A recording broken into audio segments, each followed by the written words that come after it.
Yo, kumusta mga kabuli? Anidya? Dito nga mga kabuli, undawi nga na naman kami dahil pupunta nga kami ngayong araw sa Patar Beach. Dahil niyaya nga ako ng aking pinsan dahil pupunta nga daw sila sa Patar Beach doon sa resort ng kanyang ante. Sinama ko na nga rin itong aking bakat at itong aking mga anak dahil kung hindi ko nga sila kasama hindi ako makakapunta. Por Diyos.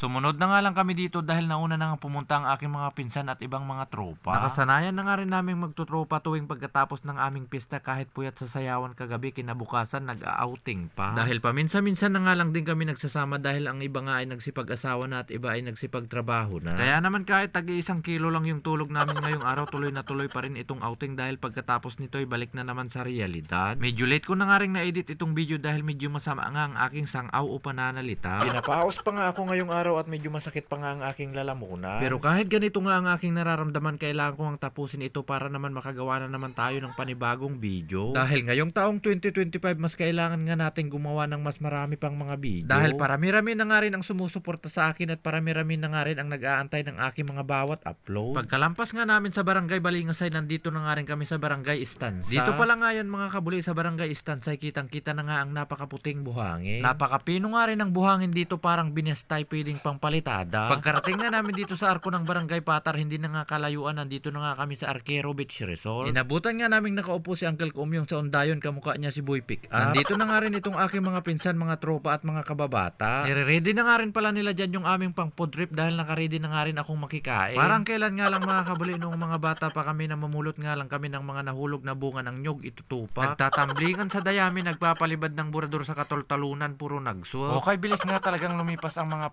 panahong kami pa ay mga bata at butug. Ngayon nga ay malapit na nga kaming tubuan ng mga uban, ngunit ang mga alaala namin mula nung pagkabata ay sariwa pa sa aming isipan. Nag-iihaw na nga rin ng isda dito ang aking pinsan na si Rolly Olarte. Isdang bangus nga itong iniihaw niya at itong tilapia basta malaki ang ulo, Gloria Arroyo. Habang nagluluto nga sila dito ng aming ibubudol pa at mamaya ay naligo na nga itong mga bata. Dahil nga napakaputi at napakapino ng buhangin dito sa Patar Beach, kaya naman napakasarap maligo dito. Ito nga ang isang dahilan kaya naman napakaraming turista at vlogger ang pumupunta dito sa Bulinaw, Pangasinan. Hindi nga lang dahil sa makatitipid sila, makakakuha rin sila ng magandang video na Malaburakay Adventure. Full package na rin kasi itong Bulinaw, Pangasinan dahil sa dami ng magandang pasyalan dito. Isa na nga rito ang Bulinaw Falls 123 na matatagpuan sa Samang Norte. Hindi nga lang yan at napakarami pang ang falls ang pwedeng paliguan na napakasarap maligo dito sa Bulinaw, Pangasinan. Kung gusto nyo naman ay kakaibang paliguan, meron din kami ditong Kitikit Beach malapit sa Barrel. Nang naluto at nakaredy na nga rin itong aming mga pagkain ay sinimulan na nga rin namin kumain. Dito nga mga kabuli, habang kami ay kumakain ay gusto ko lamang ulit magpasalamat sa inyo dahil sinubaybayan nyo na naman itong aking video hanggang dito sa dulo. Sa mga palagi at walang sawang nagko-comment, nag-share at nagla-like ng aking mga video, maraming salamat po. At kung napatawa at napatakam na naman namin kayo for today's video, sana huwag nyo naman kalimutang i-like at i-share itong video. Hanggang dito na lang po, kita-kits na lang po ulit tayo next video.